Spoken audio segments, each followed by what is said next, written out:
76 शुरू हो गया, 76 में जनवरी भी निकल गई और फरवरी में 5 फरवरी को सन 1976 में मुजफ्फरनगर में ये दीक्षाएं हुई। ये नाम आचार्य धर्मसागर जी महाराज जी को कहां से मिल गए, ये तलाश उन्होंने कैसे कर ली, यही नाम आचार्य धर्मसागर जी महाराज ने दीक्षा देते समय इन सबको क्यों कैसे रखे, इसका भी अपना इतिहास है। गुरुवर आचार्य विद्यासागर जी सन 1975 का चातुर्मास संपन्न कर, जो कि फिरोजाबाद में चातुर्मास संपन्न हुआ था,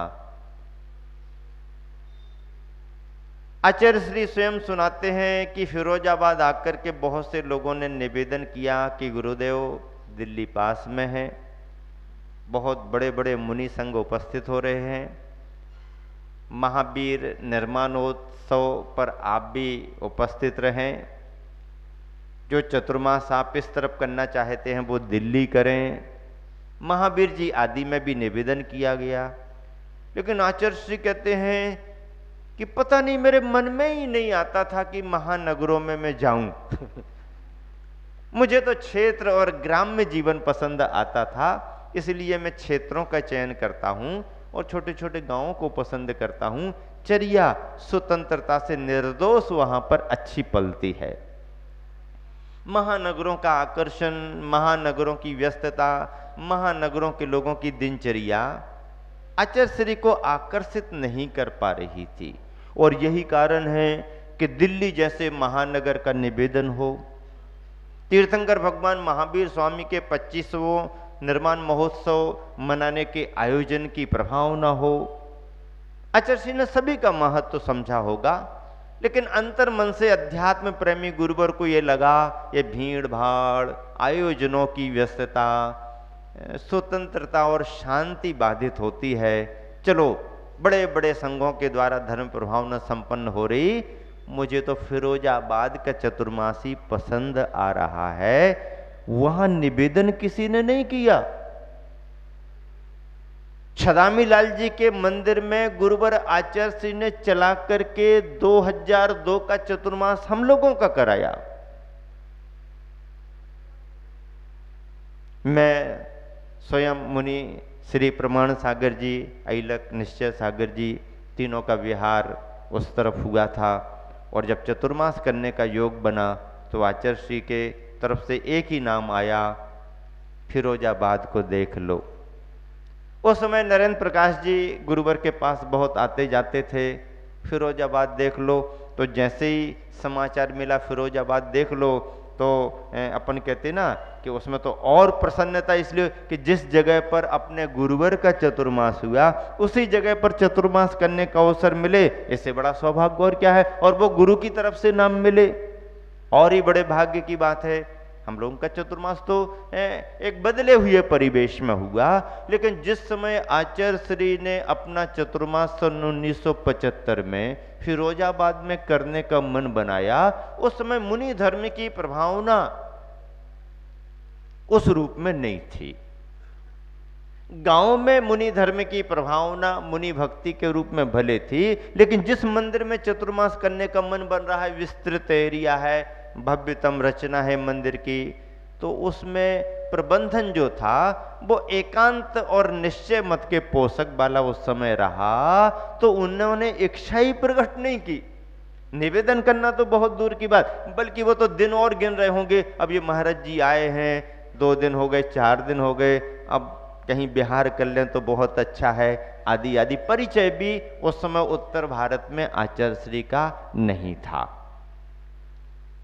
और खास करके सेठ छदामी लाल जी मंदिर के ट्रस्ट के मुखिया थे, उन्होंने आचार्य श्री के पास आकर के एक दिन निवेदन भी कर लिया कि आचार्य श्री आप मुनि हो, छुल्लक जी अकेले आपके साथ में हैं, ये छोटे छोटे बच्चे ब्रह्मचारी वगैरह हैं, आप गांव में चतुर्मास कर लें तो अच्छा रहेगा। आचार्य श्री को ऐसा कुछ फर्क तो पड़ता नहीं, पर वंदना करने के निमित्त से आचार्य श्री बस्ती में चले गए, सभी मंदिरों के दर्शन किए। सारे मंदिर छोटी छोटी जगह में, गलियों में, अंदर अंदर, किसी भी मंदिर में आचार्य श्री का भगवान की वंदना करने में तो मन बहुत लगा, लेकिन चतुर्मास के नाम पर किसी भी मंदिर में मन नहीं लगा।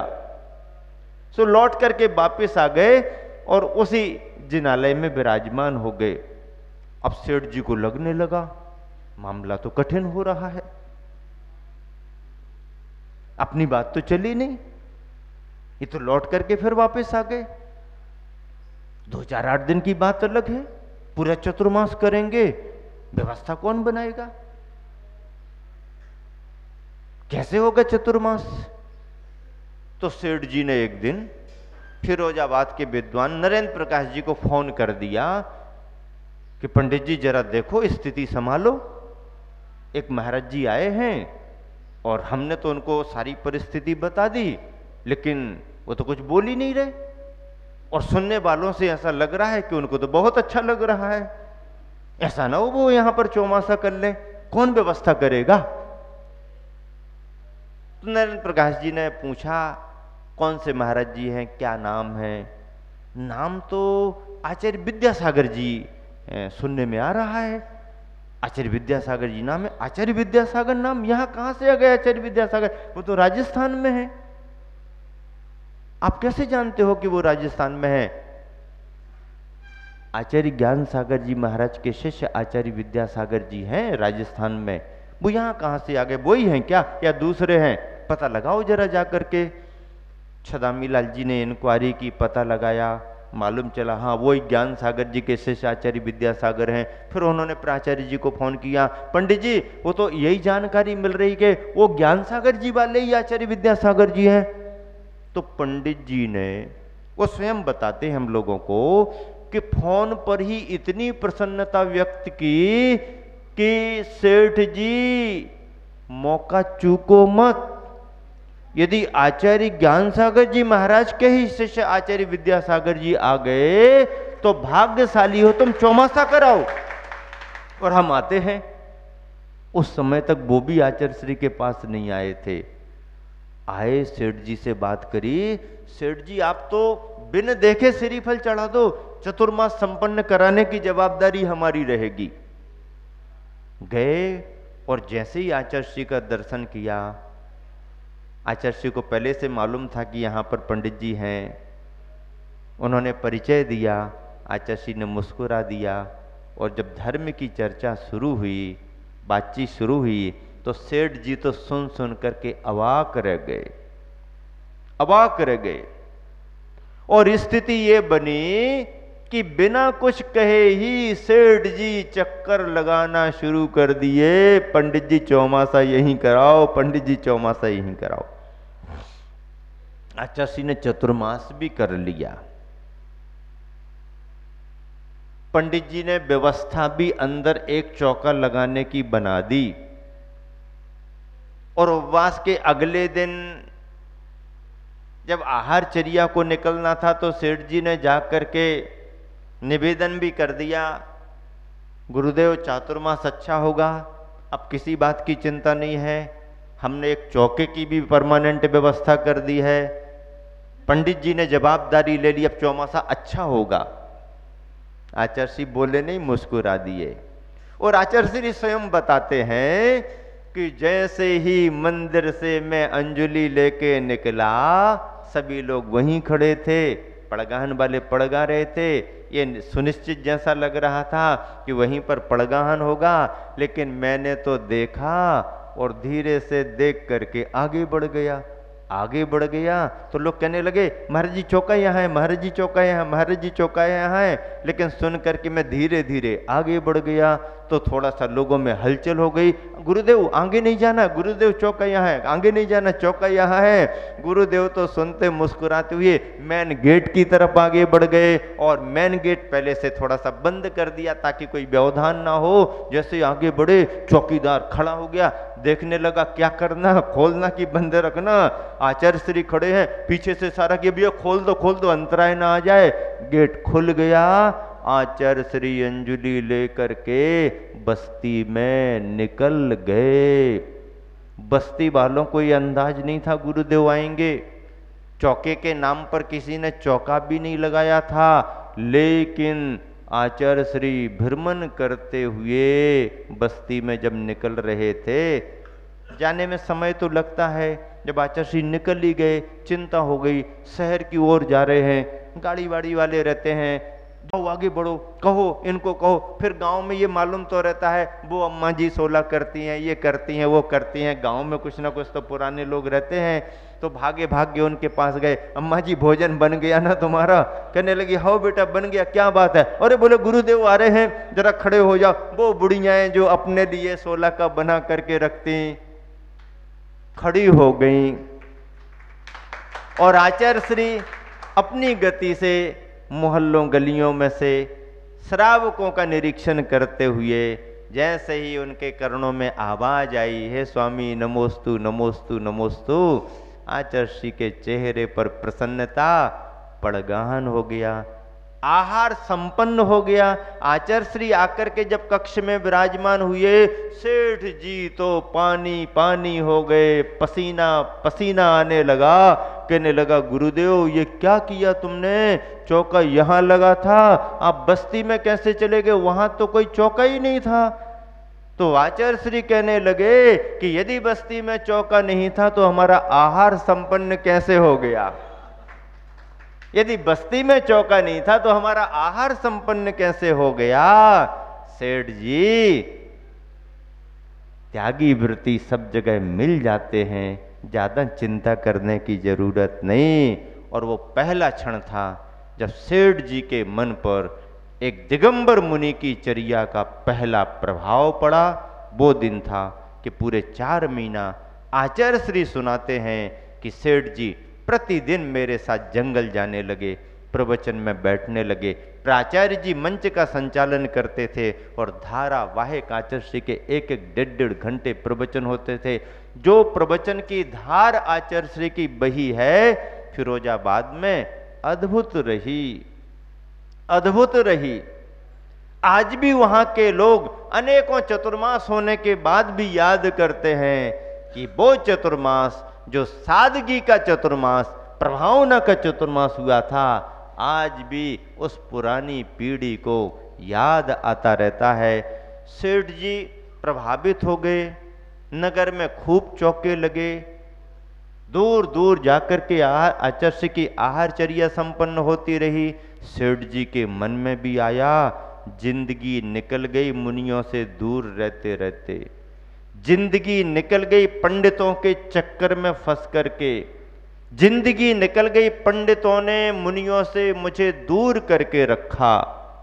आज आंखें खुल गई हैं, इन पंडितों के चक्कर को छोड़ करके निर्ग्रंथ मुनि के पीछे लगना है और ऐसे मुनि के चरण अपने घर में पढ़ाने हैं। आचार्य श्री सुनाते थे हम लोगों को संग में, सेठ जी ने ये सोच करके कि अब चतुर्मास का समय पूरा होने वाला है, 15-20 दिन पहले से चौका लगाना शुरू कर दिया, क्योंकि उनको मालूम था कि आचार्य श्री की प्रभावना बहुत है, पता नहीं नंबर लगा कि नहीं लगा। तो ऐसा करते चौका लगाना शुरू किया। लेकिन सेठ जी क्या 1 दिन 2 दिन 4 दिन 1 हफ्ते जब आचार्य श्री का योग नहीं बना तो समाज में बेचैनी बढ़ गई। नगर का सेठ और आचार्य श्री के आहार ना हो तो हम लोगों का क्या होगा? साधारण साधारण लोगों के घरों में आहार हो रहे हैं। रोजमर्रा का जीवन जीने वालों के यहां बड़ी प्रसन्नता से प्रफुल्लित होकर आचार्य श्री आहार करके आ रहे हैं और वो आचार्य श्री का कमंडल लेकर के आ रहे और सेठ जी का चेहरा मुरझाया हुआ दिख रहा है। इस अरबपति की हवेली में चरण नहीं पड़ पा रहे, सेठ जी के सिर पर कैसी बीत रही होगी।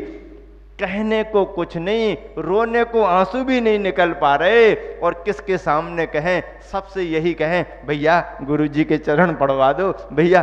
प्राचार्य जी के पीछे लगे रहे। प्राचार्य जी ने गुरुदेव से निवेदन भी किया, गुरुदेव ग्राहक दमदार है, आपका बनाया हुआ चेला है, चेले का ध्यान तो रखो।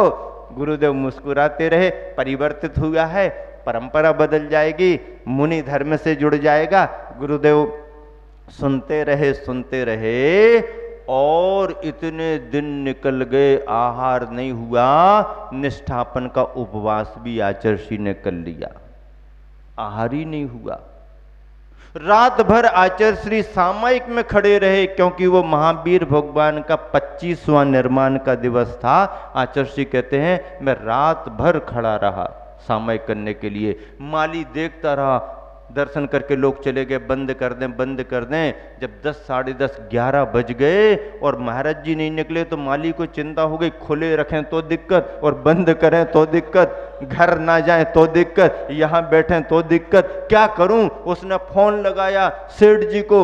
सेठ जी कह रहे अभी भी गुरुदेव अंदर खड़े क्या बेदी की यहाँ पर? बोले हाँ। अरे क्या बात है, अभी भी सामयिक कर रहे? इतनी रात हो गई अभी भी सामयिक कर रहे? हाँ सामयिक कर रहे। ऐसा सुनकर के सेठ जी चिंतित, प्राचार्य जी को फोन लगाया, क्या करें, दरवाजा बंद नहीं कर पा रहा है, माली वहीं बैठा है, बड़ा चिंतित हो रहा, उसका फोन आया है।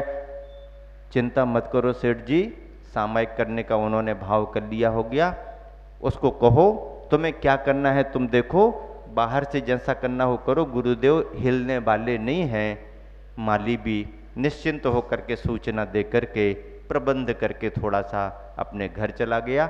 बाहर से सब बंद रहा, मेन मंदिर को थोड़ा सा लगा दिया गया और सेठ जी की सहमति मिल गई थी। आचर्षि कहते हैं कि जैसे सुबह लोग दर्शन करने को आने लगे तो मैंने अपना योग निष्ठापित किया। मंच पर जाकर के निष्ठापन का जंगल से आने के बाद में उपदेश दिया और आज आखिरी दिन माना जा रहा है, कहा जा रहा आचर्षि किसी भी दिन पिछी उठा करके जा सकते हैं। तो सेठ जी को तो धुक हो रही, बार बार वो चूना ऐसा डलवा रहे लोगों से, लोग भी इस भावना से ऐसी लाइन बना रहे कि लाइन सीधी सेठ जी की हवेली की तरफ जा रही। आचार्य को दिख भी रही है लाइन हवेली की तरफ जा रही है, लेकिन आचार्य श्री तो पता नहीं क्या उनके मन में थी। और फिर जब निष्ठापन करके आचार्य श्री उसी उपवास के साथ अंजलि लेकर के निकले तो सीधे आगे बढ़ते हुए फिर नगर में किसी की तरफ नहीं देखा, सेठ जी के परिवार में पड़गाहन हुआ, आहार संपन्न हुआ। और आहार संपन्न होने के बाद जब अपार भीड़, सेठ जी के परिवार, पूरा नगर खुश हो गया, क्योंकि आचर्षि तो चले जाएंगे नगर में और सेठ जी में यदि तालमेल नहीं होगा तो मामला बिगड़ जाएगा। तो सबकी भावना थी कि सेठ जी के हम हो जाए। और सारी समाज जब वापिस आई, आचर्षि विराजमान हुए और सेठ जी क्या फूट फूट करके रोए हैं, उनका परिवार क्या समर्पित हुआ। उन्होंने कहा सबके सामने खड़े होकर के, वैसे तो मैंने दीपावली पर जिंदगी में बहुत दिए जलाए हैं,